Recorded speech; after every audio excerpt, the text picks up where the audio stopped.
What, gang, Carolina Jackpot Time coming at you on Thursday afternoon. I hope everybody's doing good today.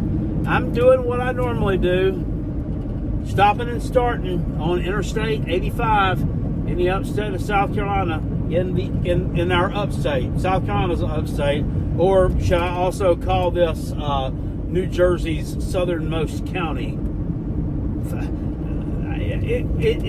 I absolutely cannot understand why the hell they let all these damn people move here without fixing the fucking roads first.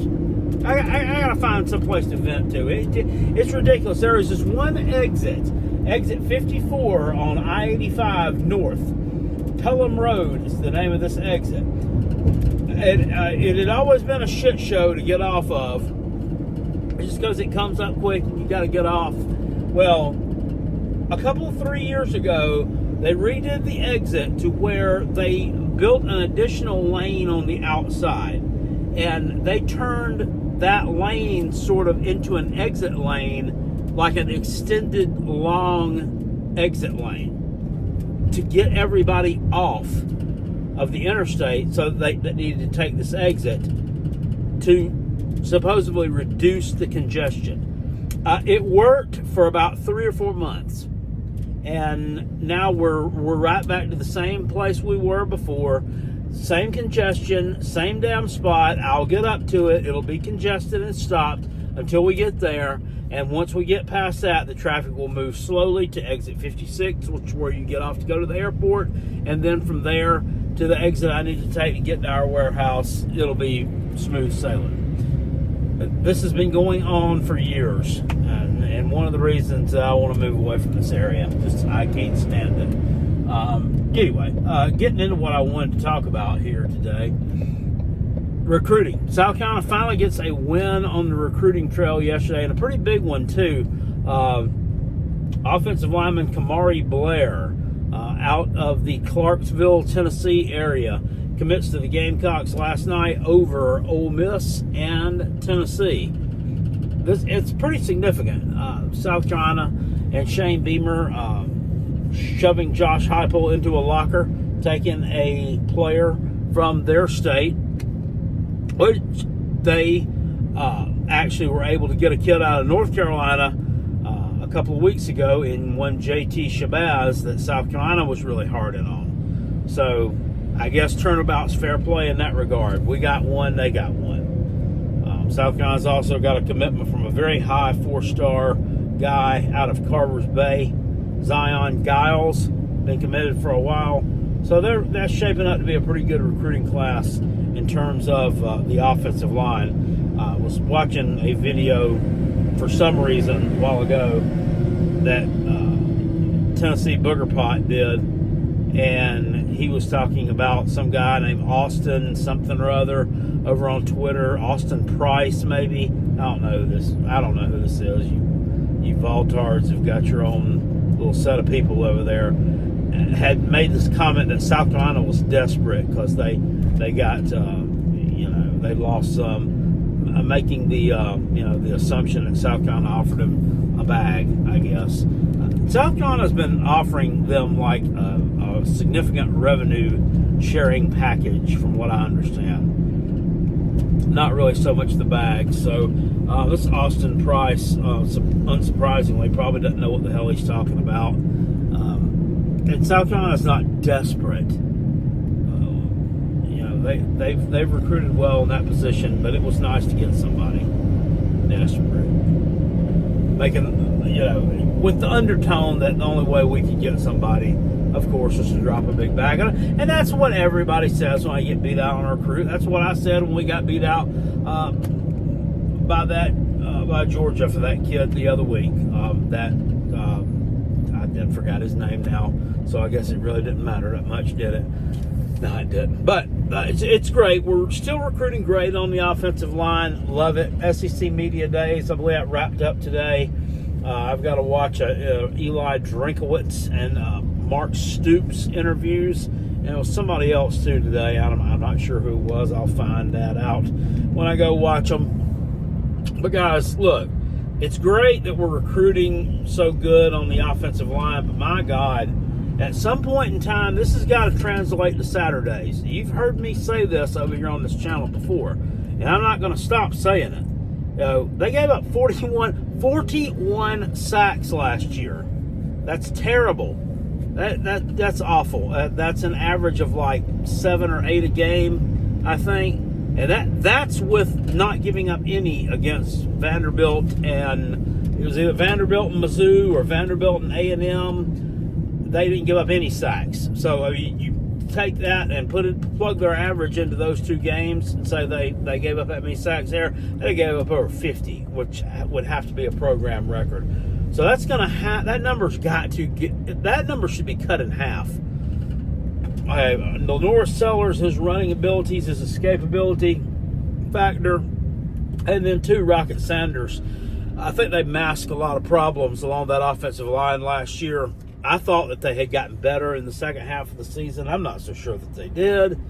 So the rubber's got to meet the road. The recruiting and the Saturday or the preparation, the things we do during the week, the strength and conditioning, all that, it's all got to mesh together. Okay? And you can't have any weak links either on the offensive line. You can't have 3 halfway decent offensive linemen and 2 that need some work, because those 2 are going to be your weak links, and you're going to have a terrible offensive line. The whole unit has to work in synchronization. We haven't had that. We've had a lot of breakdowns up front, and I'm, for one, I'm tired of it. So this year, to run this ball effectively, whether Rasul Faison's taking the carries, whether it's Oscar Attaway, whether it's Colorado dude, whether it's Jerwan Owl or whatever, Lenora Sellers, these guys have got to get some holes opened up for them. Right? And they recruited really well out of the portal too. They're always going to do that, it seems. And it seems like some of the guys they've taken out of the portal ended up being better than some of the kids that we recruited. This kid, Big Tree, out of the Maryland area, that's been there for a couple of years. This is the season he needs to shit or get off the pot in terms of his productivity, because he's been, kind of back and forth. I mean, I hadn't been real impressed yet, and had a tremendous upside from what I understand when he got here. So let's see something from him. I want to see some production from that entire unit and that entire group. Up front, both lines of scrimmage have got to be solid this year with the schedule that we play to stand up to it. If they want to make if they're serious about making a run at the playoffs, if they're serious about it and not just talking to hear themselves talk, because I think that's what a lot of people do this time of year, they'll get those issues fixed. Anyway, that's about all I got to say about that, guys. Callaway's College Football Pick'em Challenge is coming up. I'll be starting to make videos with details about that, and I'll be posting them about every day, coming up real soon. Here, in fact, in the next couple of days.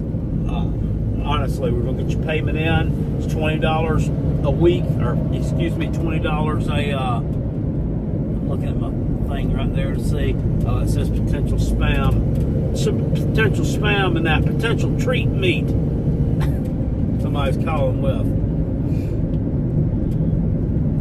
$20 will be the entry fee again. We're going to do a deal where we give the largest percentage of the pot, which will be most of the pot, to the winner of the contest. We'll give a second and third place prize as well, which will be a smaller prize. And I'm adding a new wrinkle this year, and this is just for me. As you know, I made a video Saturday night. It was after I'd called out Sports Talk Jay, who, by the way, still hasn't responded or shown up on the Carolina Jackpot channel. And here's the narrative I get from a lot of people. Well, you just want to get him over here for clout and clicks. No, I don't. That could be further from the truth. Nothing could be. In fact, there was people I want to get out for clout and clicks. There's a whole lot more that I would select before I would select him. However, let me just let you know that I've been rocking it over here on YouTube since 2014. Actually, 2013. I had a channel in 2013, did about 30 videos, got tired of it, scrapped it. and deleted everything that was on it. But in 2014, I started making videos again. They had all been college football videos. A lot of them were lottery videos back in the first 5-6 years of the channel. But it's been a lot nothing but college football pretty much ever since 2020, 2019, 18-ish. In there, around in 2017 was when I started making my first college football videos. And then I got really into it about 2018, 2019. So, yeah, no, I don't need anybody to come over here to give me clout by making their appearance on my channel. My channel has grown at a slow, but very slow, but steady rate over the years. And it's just fine like it is. It's just the way we need it to be. I'm not doing this for a career. And I'm definitely not doing it for clout or clicks, nor am I going to invite someone over here for that. I want to invite him over here to expose his shitty takes on sign stealing and South Carolina football in general, and his overall lack of respect for South Carolina. But he won't come around and do it, so all I can assume is that he's cowardly. I hate to say it. He's cowardly. He's either that or he can't stay up late enough. One or the other. I hope it's the other, because I don't like to call someone cowardly. But in this case, it's looking that way. Anyway, guys, I will see you all later. Oh, no. I forgot to tell you what I was going to tell you about. God dang. Bro, I've been in search for the Busch Light Apple beer. The Apple, as it's affectionately called. Had 4 suitcases of it. I have but about 10 cans left. That beer can be found in some places. It is somewhere. It's very, very scarce right now. When I was able to get mine, it wasn't plentiful then. I mean, you were lucky to be able to find it. Now, it's become almost so scarce, it's really that difficult to find. However, there are little pockets out there of places where it can be found. I've had people tell me that they saw it somewhere or another. Somebody actually told me they saw it at a store that was about 25-30 minutes away from my house. And I went on a wild goose chase Sunday to go try to find this iconic beverage, and they didn't have it. He hadn't had it in weeks. He said, oh, no, but it's one of them stores. No, buddy, no, it's discontinued. I said, it's not discontinued. I said, it's hard to find. Anyway, same thing. They didn't have it. So I went on a wild goose chase to Pelzer, South Carolina. Anyway, it is what it is. I guess I got to see some of the countryside and have a little joyride on it. But anyway, getting to what I'm trying to talk about here. If you are one who wants to get into the college football pick'em challenge contest, and you give me a lead on where Busch Light Apple is, and in turn I'm able to go there and purchase Busch Light Apple, I'm going to give you a free entry into the contest. Simple as that. So that's a $20 value. All you got to do is give Carolina Jackpot a lead on something. Now, don't tell me that you saw it somewhere in Missouri, or that, hey, it's in Indiana. You know, it can't be anywhere further than about 3 hours from here, because there's no way that I could travel that far. But anywhere in the lower part of South Carolina, in some parts of Georgia, Tennessee, of course, North Carolina, probably are doable. Anything other than that is probably a bit of a stretch, but you'd have to run it by me and let me know. But anyway, if you could find that for me and give me a lead where I was able to secure some, you get free entry into the contest. Anyway, that's about all I got to say about it, guys. I will see you all later on. Watch for the videos coming in the next few days. I'm going to start putting the links in the description box about the contest and how you can, or where you need to send your $20 to.